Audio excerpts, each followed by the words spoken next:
us, he would have missed out on over $100,000 in settlement from an accident that was over a year ago. It's possible.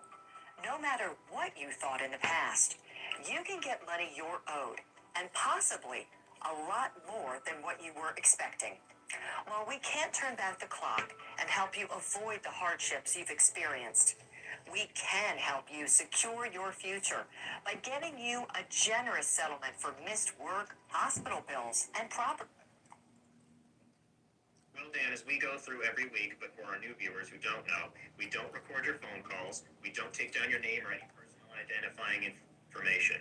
Every contact you have through us is referenced to an anonymous tip number that's provided to you when you contact us. Your information is never exchanged. Think of it as a tracking number on a package. You have that tracking number. When you call in your tip to Crime Stoppers, you call back in 45 days, see if it was your tip that led to an arrest, and you could be eligible for a reward. 216-252-7463 is the number to Crime Stoppers. That's not the number here to Channel 19. That goes right to Crime Stoppers. Detective Red Dyer, when we talk about up to a $5,000 reward for a tip that leads to an arrest, what do you like people to know? That crime doesn't pay, but Crime Stoppers does. Crime Stoppers does. These tips come in and are fanned out to wherever in Northeast Ohio. This isn't just a Cuyahoga County thing. If you know this is somebody that's staying in Stark, Summit, Lake, Ashtabula County, these tips can help the talented women and men of law enforcement all over make us all just a bit safer by getting fugitives off the week. Detective, that's going to wrap it up again for this week. Let's go out and get them. Let's do it. All right, take care, Brandon. That's going to wrap it up for Cuyahoga's Most Wanted this week. Again, 216-252-7463. And to our fugitives, when you hear that we have a 70% capture rate, whether directly or indirectly of being featured here on Cuyahoga's Most Wanted, to you I say, good luck. I'm Dan Ross with 19 News. Have a good afternoon. Everything you said, the yes that you said, I like them just the way they are. So then look what Why they keep doing that bullshit?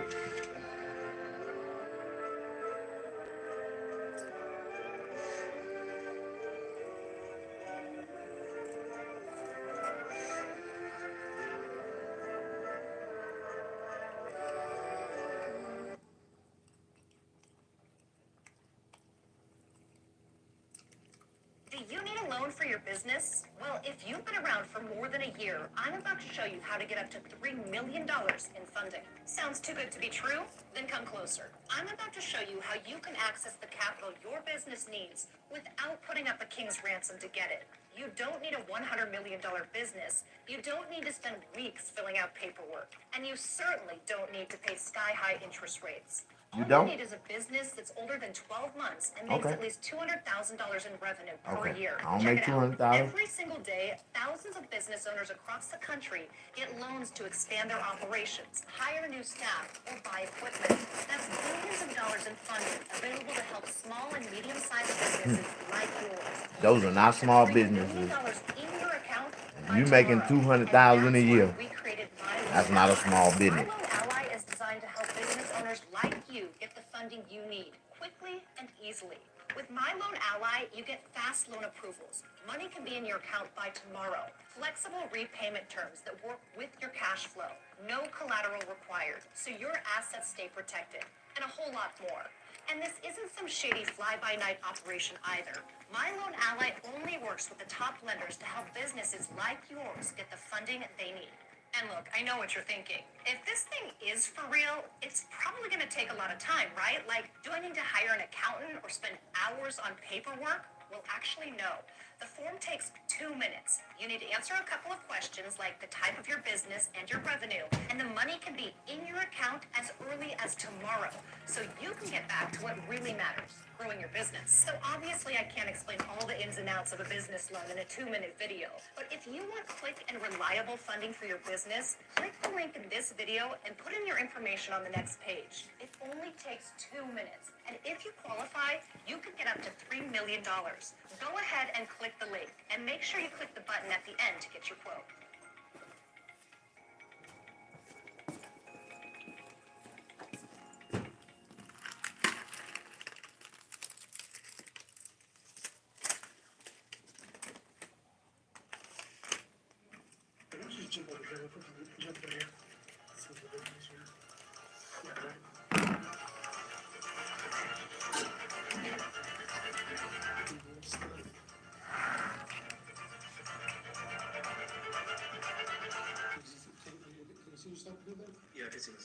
That is a 17-year-old in custody in Kansas. States away in Wisconsin, his mom and stepdad murdered inside their home.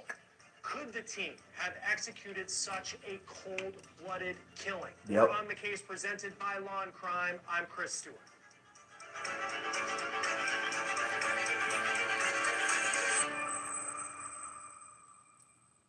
This is a story that stretches across the Midwest, from the Milwaukee area to Kansas, but also goes as far east as Massachusetts. But at its core, Now it's way on the West Coast in California. who lost their lives and how a juvenile could be responsible.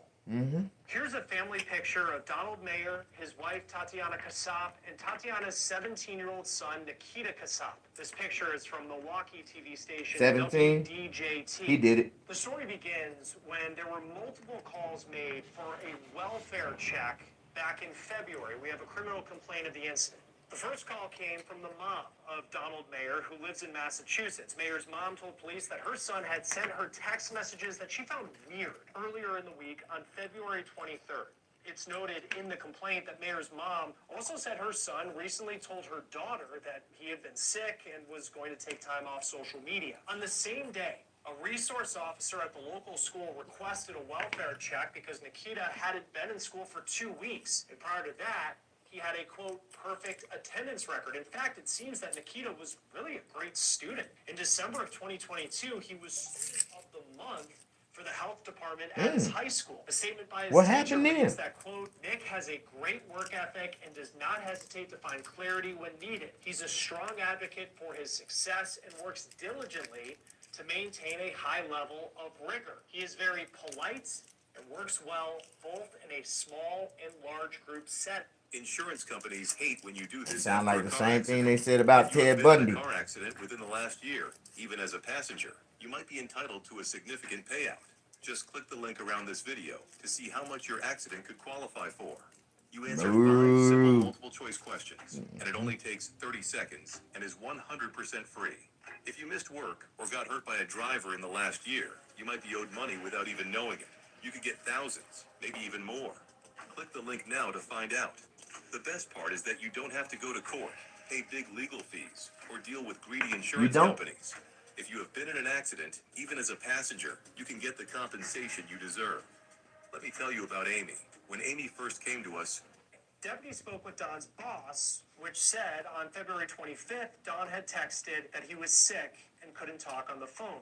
Then, deputies spoke with the postman who told them that there was a vacation hold on mail at the family home. Here's a picture of that home. It's a really nice place. This is in the village of Waukesha. It's about a half hour from Milwaukee. Deputies eventually entered that house and they found Don and Tatiana dead inside. Deputies first found Tatiana in a hallway with a jacket and towel over her legs and a blanket over her body. The complaint states that her face was decomposed and she had a bullet hole that appeared to exit her back with a bullet hole in the wall. Later, deputies found the body of Don in a first-floor office. He was covered in clothes and he had a wound in the back of his head. While both parents were now located, 17-year-old Nikita was nowhere to be found. But then, according to this complaint, deputies spoke with a neighbor who said 4 days prior, he had seen Nikita driving away in his stepdad's car, a 2018 VW Atlas. It looks just like this. Records show that Nikita didn't have a driver's license. Then this story expands far beyond the Milwaukee area. Deputies pinged Tatiana's and Don's cell phones, which showed a location of Cheyenne, Wyoming. That is more than a 14-hour drive from their home in Waukesha and 984 miles. Deputies then tracked the location of Nikita's phone. They say they were able to track it from Wisconsin to Illinois to Iowa, to Nebraska, then Wyoming, and Colorado. And as deputies followed Nikita's phone, they noticed it stopped at the address of 755 West Iowa 80 Road in Walcott, Iowa. That is the address of the Iowa 80 world's largest truck stop. Since 1964, truckers and travelers have traveled here. Its website says some have called it the truckers' Disneyland. And according to this criminal complaint, police in Wisconsin called police in Iowa, who then called the world's largest truck stop looking for surveillance video, and they were able to identify Nikita and that 2018 VW Atlas. Police eventually arrested Nikita about 9 hours away from that iconic truck stop in the small town of Waukegan, Kansas, population 1,745. With him, a small black dog that was missing from the home, but that's not all. Inside the car, police say they saw a Smith & Wesson handgun in plain sight, specifically a .357 Magnum. It looks just like this. The complaint notes that Nikita's stepdad had bought a Smith & Wesson .357 Magnum, and it was missing from the home lawn shop.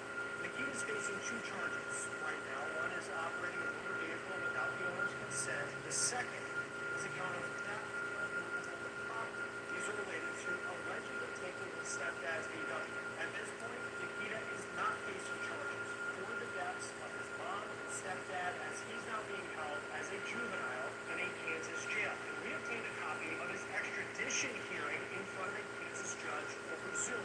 Watch this. All right, this is the District Court of Fairfield County, Kansas, in the matter of Nikita Kasap, case number 2025 MR17.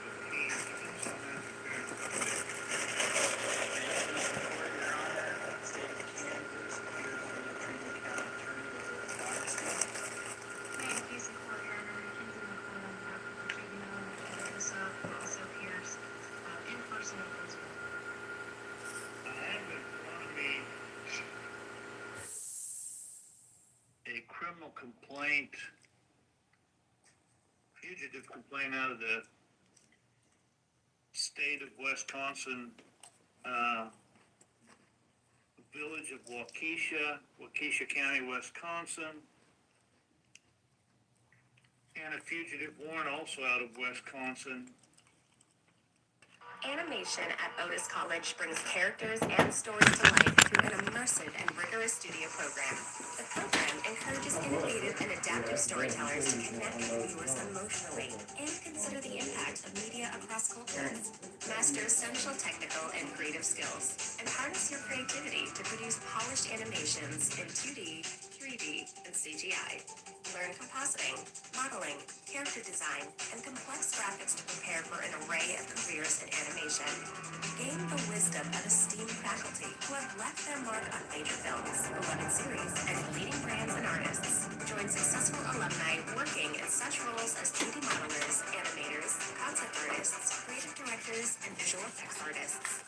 Emerge as a force, ready to succeed. Based upon the fugitive warrant and complaint, I believe at this point it is the best interest of justice that Mr. Kasap remains in the detention center in Garden City, Kansas. Either attorney wish to weigh in on that? Your Honor, I talked to my client just a little bit about that, understanding kind of the position he's in, and we understand that's the position we have to take at this time. Also, did you go through the extradition process with him? I did, Your Honor. I believe he has signed a waiver of extradition form there in front of him. Mr. Kasap, there's a form there that says waiver of extradition, in which I printed your name at the top, and it says that you will voluntarily return with accredited agents out of the state of Wisconsin. Is that correct? Yes, that's correct. Okay, would you sign on the line above? I think I wrote in juvenile, actually.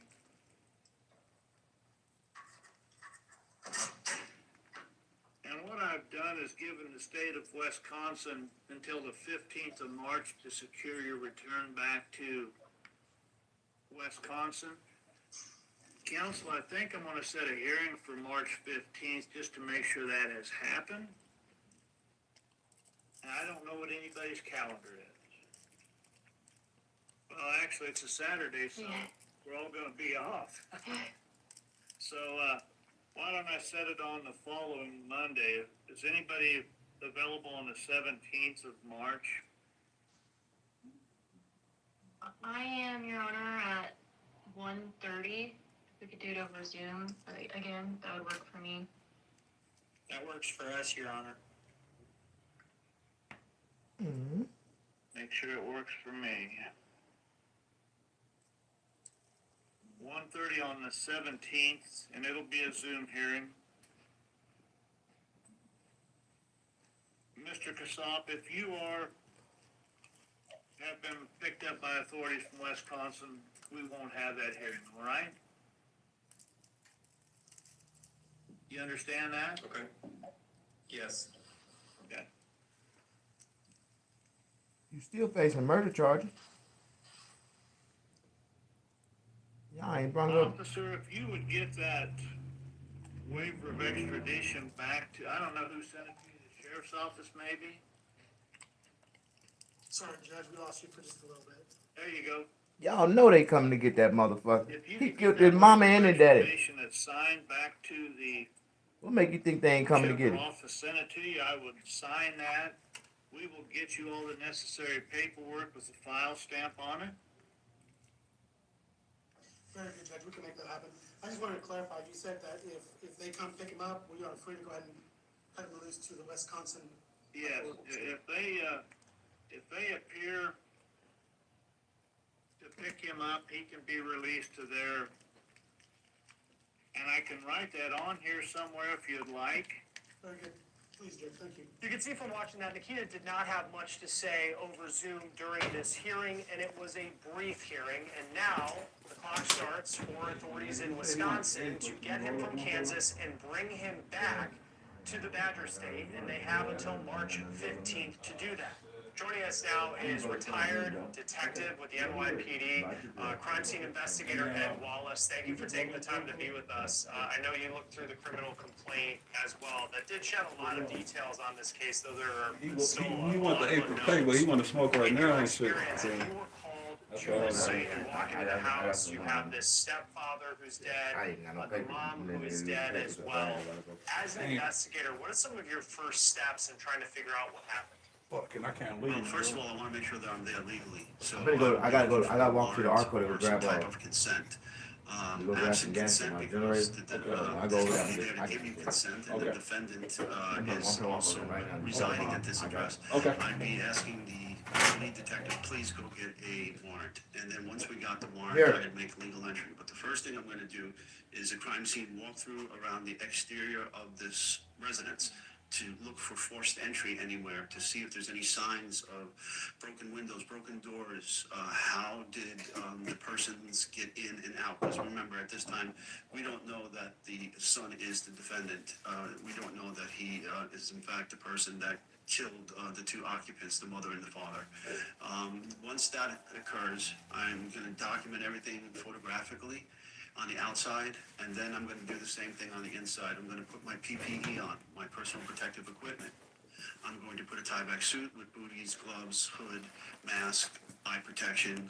So I'm protecting the scene for me, and I'm also protecting the scene's evidence and its integrity.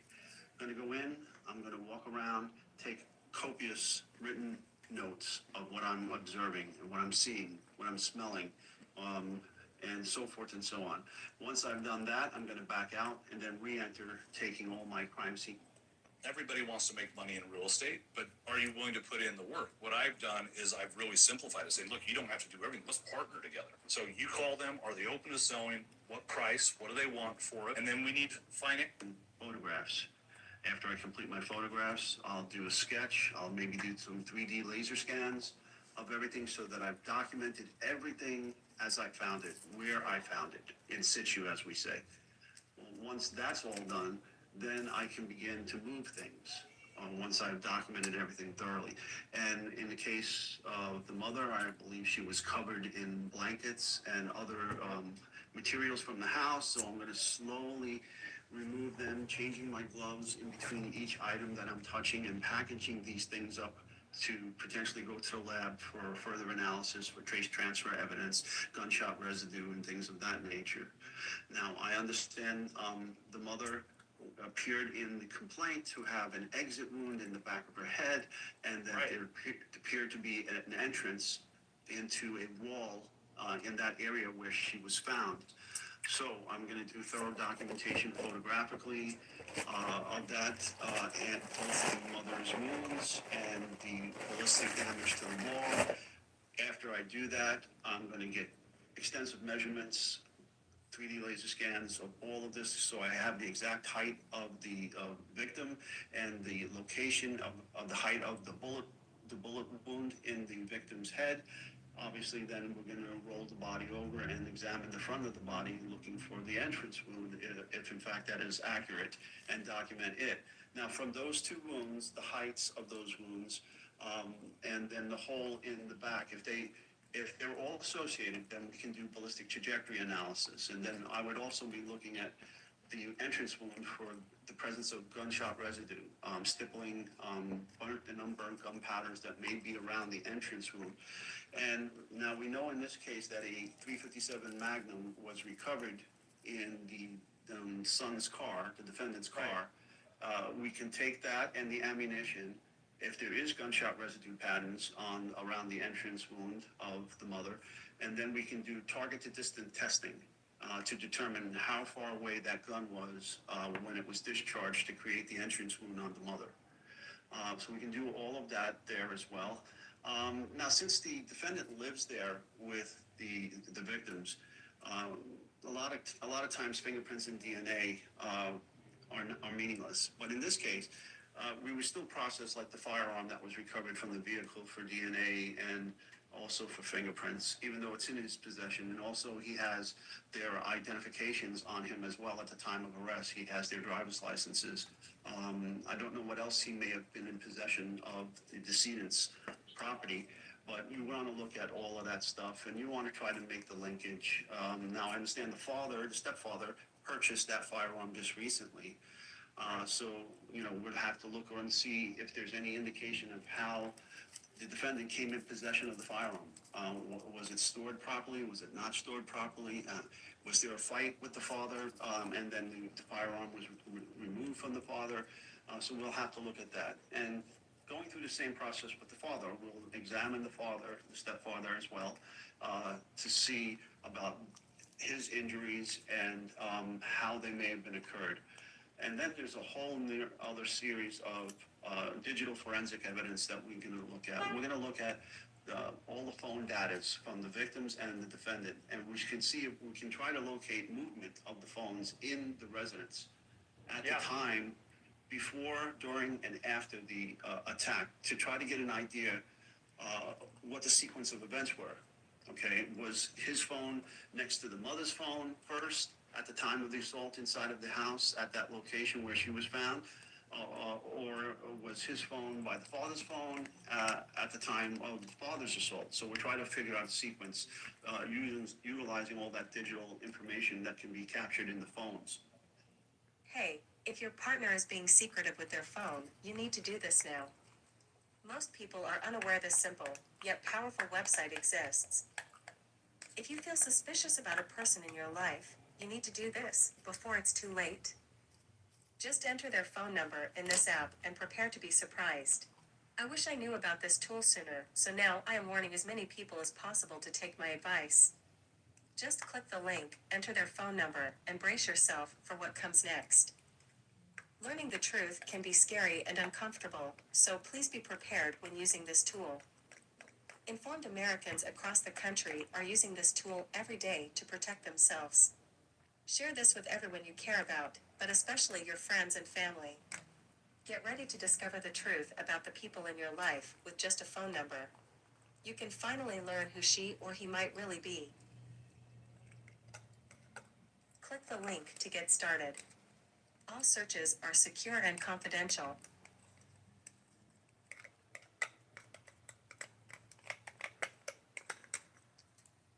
What are you waiting for? Stop wondering about the owner of a phone number. Click the link, search a phone number, and prepare to uncover the truth.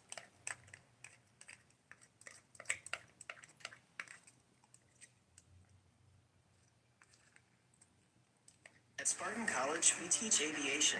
We train pilots, aviation maintenance technicians, aviation electronics technicians, as in avionics, and even non-destructive testing technicians. Our campuses are in Oklahoma, Colorado, and California, each specialized for its location and dedicated to training quality pilots and technicians.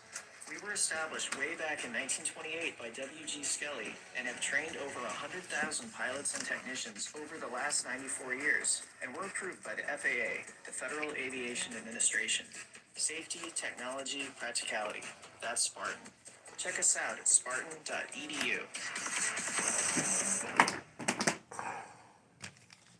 How y'all doing? Push that like button. Show me some love. Y'all thought I did. I wasn't It's paying y'all no incredibly attention. meticulous to go through just as you're describing, and I'm going to ask in just a little bit, like why it's so important that it is that meticulous when it comes to eventually, if this goes to trial. Again, the son has not been charged in a murder. He's facing charges at the time of this recording related to the alleged stolen vehicle that he was found driving in Kansas. But I want to turn to the wounds that Hey, the Alexa, stepfather appeared to push have, that like button. according to this criminal complaint, and then what the mom had. And it appears, according to what police saw inside this home with the criminal complaint, that he had a gunshot wound to the back of his head, the stepfather, and then the mom had a wound in her shoulder with an exit wound going out, like we were talking, going into the wall. What does that tell you about how this potentially went down? Okay, so if you think about this from a combatant standpoint, though, maybe the son perceived the father as the bigger threat of the two parents. So he appears to have shot the father in the back. It appears maybe the father didn't see him coming. Again, that's a possibility, but we'd have to look at the circumstances. Is there any sign of ransacking or rummaging, or that a fight occurred in the room where the father was eventually found dead and killed there? So we'd have to look at all that. If it's pristine, if it doesn't have any signs of that, it could be an indicator that the defendant came up behind the father and attacked the father from behind. The father didn't see it coming. Okay, and then it appears the son confronted the mother face to face, head on, okay, and shot her in the front, exiting the back and into the wall.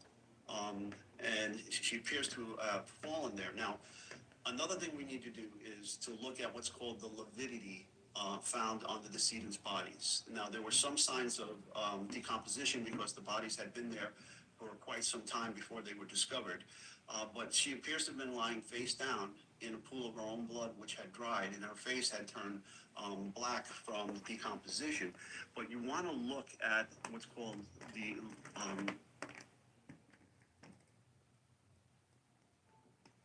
liver mortis, is where the blood settles due to gravity.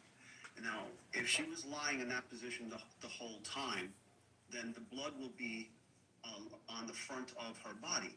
But if she was lying in a different position first for some time and then moved into the secondary position, you'll have two sets of lividity that are present in the body, and this will be found out at autopsy, and also I did collect the at the scene by an like examination button. by Thank a you. crime Push scene that like investigator button. and Show me the some medical love. legal death investigator, or either the coroner's office or the medical examiner's office.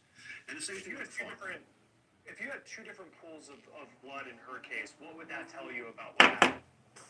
Well, there might be some movement. She may have been positioned, changed her position from the original place where she fell. You can also have, okay, one site is where she was in fact shot first, and the other site is where she fell. And so then you have bloods. And that's another thing too, that we'd be looking for bloodstain pattern analysis, because with gunshot entrance wounds and exit wounds, all right, we would have what's called forward spatter and back spatter. Now, the back spatter goes towards the gun and the shooter, and then the forward spatter comes out of the exit. Okay, and they're two distinct types of shapes and patterns that are developed with these types of blood stains. And we'll be looking for that at the crime scene as well to document and also to help us fix the position of the victim at the time she was shot. Okay, if she was vertical, if she was standing up, or she was on her knees, or so forth, the patterns are going to be in different positions, maybe on walls and other surfaces. So we would look for all that, photograph it, document it, measure it, and then conduct trajectory analysis of the bloodstain patterns. Now, with the 17-year-old Nikita Kasab, he was arrested in Kansas, and at the time of this recording, I'll just say it again, he hasn't been charged with murder. He's been charged with allegedly stealing his stepdad's car and then driving it all the way to Kansas. Guys, the other day I was talking to one of my friends, and somehow in the midst of conversation, we started talking about the stress of, like, bills being due, especially when you're in between paychecks. One of his solutions for himself was Empower, and he started telling me about how you can get instant cash. I hit him with the what? That's crazy. Obviously didn't believe him and was just a tad skeptical. So I had to try it out for myself just to see what he was talking about. So I go to their site, and there it is. You can get up to $300 with their cash advance feature. And the way that bills are relentless. He's been pretty honest. I got it all recorded. Okay. Everything from start to finish. The girl he's gonna meet was 13. Yeah. Like, he doesn't get his phone all over again. Hey, come outside. Come outside. Come here. That's fine. Don't go outside. Most people who are accused of horrible, disgusting crimes like meeting an underage girl to sexually assault them, or even doing sexual acts to an animal, they typically deny. But not this guy. Okay, so you believe that she was 13, 14? Okay, do you believe at any point in time that's a necessary thing? A right thing? Unnecessary? Like a right thing to be doing? No, it wasn't. How old are you? 53. 53? Do you know which, is it one of your dogs? Yeah. Okay. Is that dog here? Okay. I'm Elizabeth Milner for Law and Crime. Now, this is one of the grossest cases I've covered here. Not only did this man admit to police his awful, disgusting plan to meet up with this girl and the videos he sent to her, but some of those videos he sent was him doing sexual acts to his dog. He has the video. He's just, he admitted it 100%. So it's not something like he's denying it. Yeah. I mean, as weird as it is, can you clarify his point of view to see what type of dog it was? It's his dog, man. It's his dog, and he said he does it once a year, but it's on his. He fucking his dog. Now this is a good story. Pretty gross. On August 17th, Clovis PD in New Mexico got a call from the Colorado Pet Patrol. And yes, their organization is exactly how it sounds. They hope to catch child predators. The organization reported to police that 54-year-old Timothy Harper was contacting a 13-year-old girl named Molly.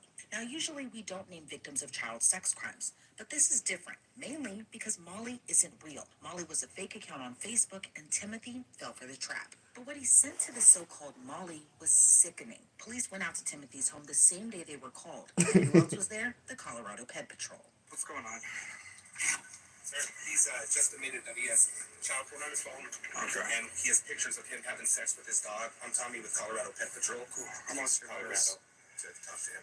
He's been pretty honest. I got it all recorded. Okay. Everything from start to finish. The girl he was going to meet was 13, but hopefully he doesn't get his phone, his child porn all over again. Hey, don't go outside. Don't go outside. Come here. That's fine. Don't go outside. If you didn't catch that last bit or thought you heard incorrectly, yeah, Timothy admitted to sending photos of himself having sex with at least one of his dogs. What's your name? Tim. Tim, let's go over there. Okay. I lost 3 minutes. Alright. So, I'm not very fond of what's going on here. This ain't a funny story. A little brief in our subject. Yeah, he's kind of advised me to narrate what's going on right now. Yeah, I was gonna meet a underage girl day and night. I can talk to her.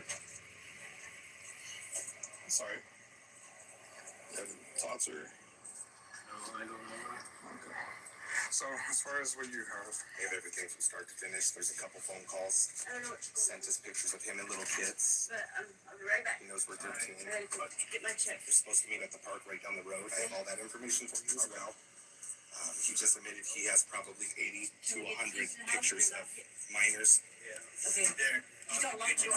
No, just see whether he's fine. He's not leaving yet. Everything red. But we have a lot of phone calls where he sent a picture of him having sex with his dog and admitted it, said he only does it once a year and only to the one dog. He's not, the other ones are males. Okay. This is your book. I have this for you as well. Gotcha. But you can, if you want to go slower, you want me to show you a couple. I'll go through it. I'm Yeah, wait for the other officer. You got it as far as goes. That's yours. That's just my notes. Wait, no. And like I said, he admitted that phone has upwards of 100. And how long has this been going on? They've been talking for, I'll get it to you exactly. I think they've been talking, how long, like a month or so. Not even that long. I think it's actually been, it's been a little over, maybe 8 or 10 days, something like that. There's something. When we send you the link over to Yeah, I'm pushing it up right now.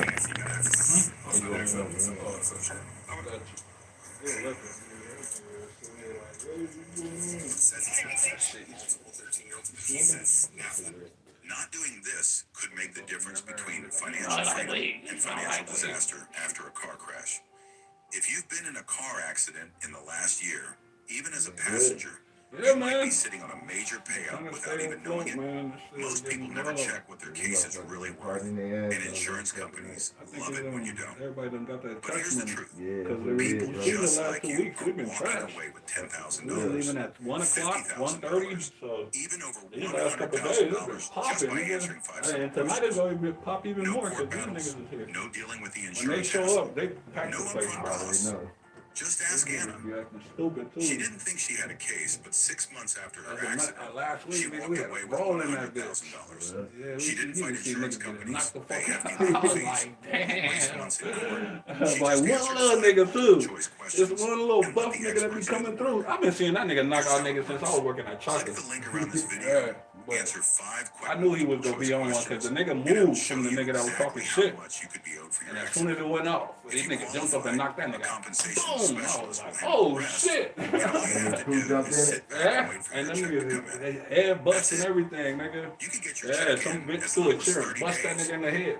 What would an And extra the $10,000, it would be cowboys.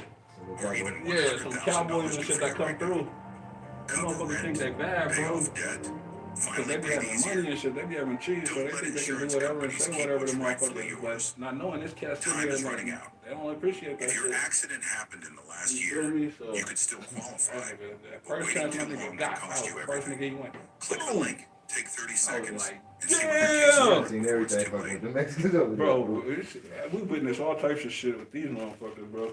Hey, I appreciate it, bro. Thank you. If this nigga want more, I'm gonna hit you. Cause he talking about he come here often. So. And they're gonna have that. They're like, that's $1. You can get the highest possible payout without causing drama or even dealing with an adjustment. The truth is, insurance companies make the claims process as difficult as possible, so you get frustrated and make the first bill off. But what if you could get a generous settlement without dealing with insurance at all? You could be sitting on a 10K plus gold mine right now without even knowing it. It's possible. No matter what you thought in the past, you can get the money you're owed and As you can see from this really gross and disturbing story, it's so important to know who you're surrounding yourself with. That's where our sponsor, Truthfinder, comes in. It's one of the largest public search services in the entire world. And it's just like how it sounds. Their goal is to help people like you and me learn the truth about the people in our very lives. How it works is super easy. Every once in a while, we come across a story so extraordinary that it resists belief. Tonight, the saga of an airplane that doubled as an instrument of murder. During Argentina's ruthless dictatorship in the mid-70s, the Skyvan PA-51 was used to throw victims alive into the Atlantic Ocean, to quote-unquote disappear thousands of innocent citizens seen as a threat to the state. Those disappeared were meant never to reappear. 40 years after the end of the dictatorship, many of its crimes remain unsolved and unresolved. When an unlikely pair of investigators went looking for the death plane, their search for truth uncovered state secrets, damning evidence, and a reminder of a dark period that echoes into the present. The story will continue in a moment. 60 minutes. The journey here, though, it was quite literally a vehicle for evil. This British-made Skyvan, now 50 years old, is grounded for good here at the former Navy School of Mechanics, or ESMA, in a Buenos Aires neighborhood. The facility is now a museum and a memorial to the 30,000 citizens tortured and murdered during the dictatorship. This was a death camp, looming large in the middle of a thrumming city. Images of the victims adorn the walls. Most were students, dissidents, and union members, never charged with a crime. This plane, where many of them met their death, would have been lost in the contrails of history had it not been for an Italian documentary photographer, Giancarlo Ciraudo. Why was it important not just to return this plane to Argentina, but here to ESPA? It's very important for the memory for the next generation. This is real. This is an evidence. This was an instrument of that, but now is a witness. The cockpit, just as it was when the military pilots flew their clandestine death missions, flying far enough over the Atlantic so the bodies wouldn't likely be recovered, and then dumping the victims out alive. To climb inside the plane is to experience an unmistakable chill of the past. Giancarlo grew up loving planes, but this flying coffin ended that roaming. Learn about crypto and get rewarded as you learn with Coinbase Learning Rewards. We've paid out over 100 million. No one can say when human remains began surfacing in Clearwater, Florida. There was the pipeline crew that churned up bones in a trench. Later, remains of the dead were found at an elementary school, a swimming pool, and an office building. It seemed like a curse for what had been done in the name of progress and greed in the old segregated South. The truth of what happened in the 40s and 50s was meant to stay buried. But in a neighborhood called Clearwater Heights, residents with long memories recognized a grave injustice. The story will continue in a moment. In the first half of the 20th century, Clearwater Heights was a black neighborhood, thriving, proud, and anchored by faith. Friendship Missionary Baptist Church, Bethany CME, and New Zion Missionary Baptist Church. We're all located on the heights. And so is St. Matthew's I ain't come loud, you know I can't where we heard stories Where they of at? childhood